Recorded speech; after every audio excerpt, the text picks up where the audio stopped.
Welcome to the next session of the subject engineering graphics. Today, let us understand the orthographic projections for this particular object. You can go to the description below to see all the related videos of the subject engineering graphics. The problem statement is draw front view, top view and right hand side view of the object shown in figure looking in direction X.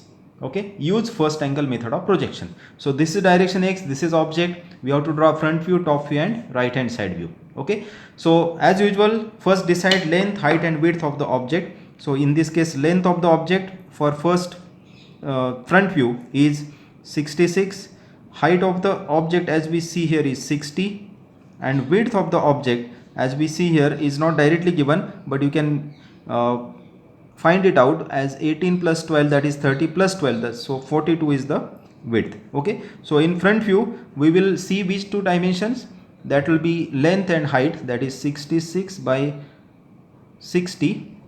For top view we'll see two dimensions which will be 66 by 42, 66 by 42, and for right hand side view we will see two dimensions which will be this one and height. Okay, so 60 is the height and 42, so it will be 42 by 60. Okay, then next step, draw xy line and x1 y1.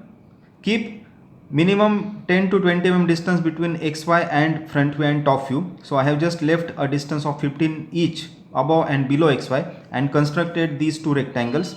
So this is the rectangle for front view of 66 by 60 and this is the rectangle for top view of 66 by 42. Okay, now let us start constructing front view. Let us decide which part will be seen in front view. So you can see when you look from this side along the direction X, you can see this part. Now this is new term which is called as rib, R-I-B. Okay, so rib is a part which gives support to the vertical and horizontal part. We can say this is a horizontal part of the object and this is vertical part of the object. Okay, so rib gives support to these two, it gives stiffness.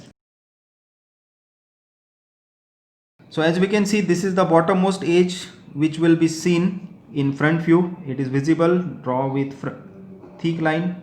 Okay, then this edge, now we can see though this is a curved part, but as observer is at infinity, this curved part will be seen as one rectangular part. Okay, so we have to just draw that rectangular part in front view.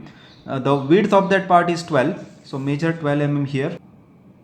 Okay, from bottom measure 12 up because the thickness of this part is 12 mm, and then draw this horizontal part and this vertical part. So we have to make these two edges meet with each other.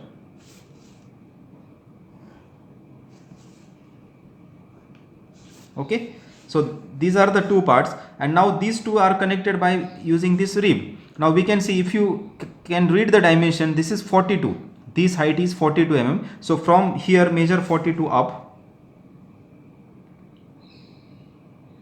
Okay, so this point we have to connect with this rightmost point.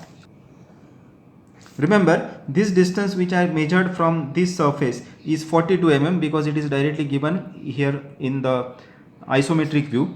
Now we can see there is one more edge here. Okay, this edge we have already drawn here. Now this edge which is at a distance 12 from right is also visible. So we have to measure 12 mm from right. Okay, and draw that particular edge. So this completes the front view. Now let us think of top view.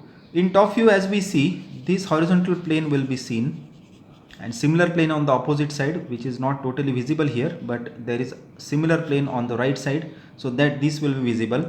And of course this part, this cylindrical part, it will also be visible in top view, and this portion of the rib will also be visible. Okay, for drawing top view, first draw projectors through all the key points from front view as I am drawing these projectors. So you can very easily imagine this cylindrical part will be seen rectangle, just like it was seen as rectangle when we drawn it front view. Similarly, when you look it from top, this cylindrical portion will be seen as cylinder, rather a rectangle.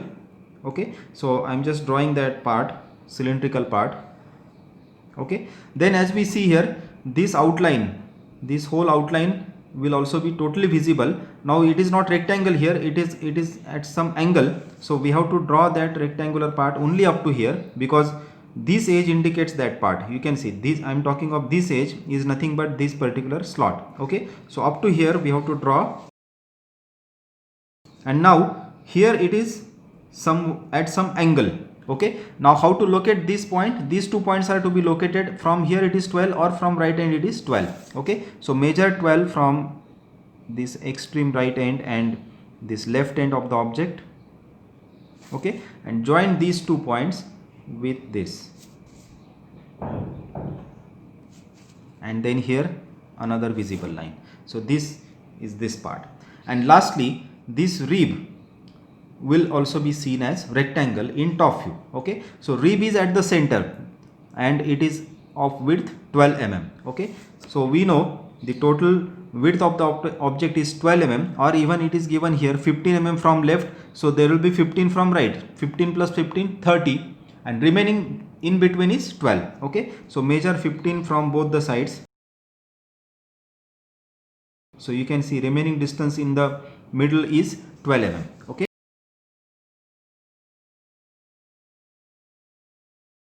so this is the rib which I have just drawn. Okay, this completes the top view of the object. Now we have to draw right hand side view.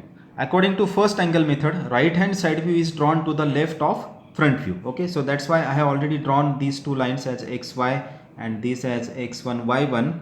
Okay, so we have to draw horizontal projectors from front view, extend projectors from top view up to x1 y1, and using arc method draw vertical projectors and construct here that particular right hand side view.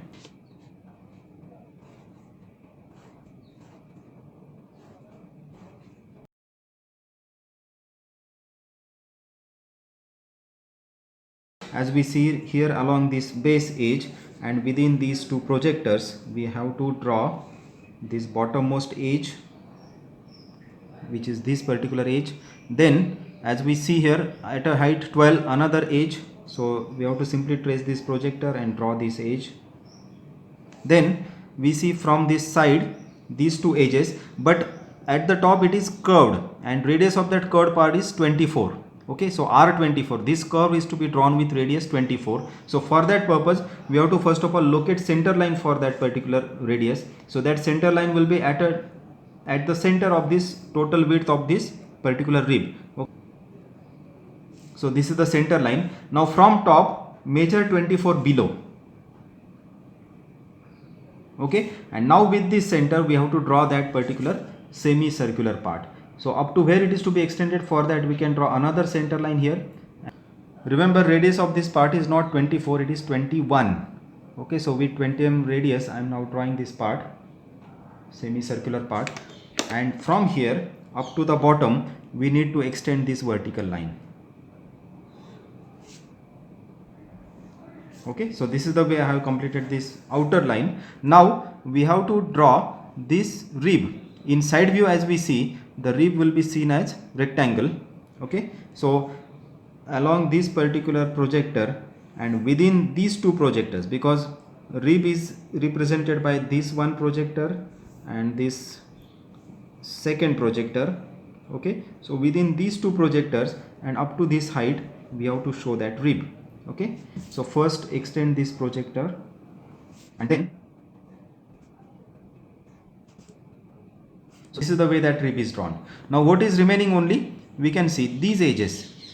When you look it from side, this edge and this edge, they will be visible from side, and for that we have to trace this projector like this, and within this we have to show that edge. Similarly trace this projector, and as we see here, this is the projector, and draw that line. So this is the way that these two edges are also drawn.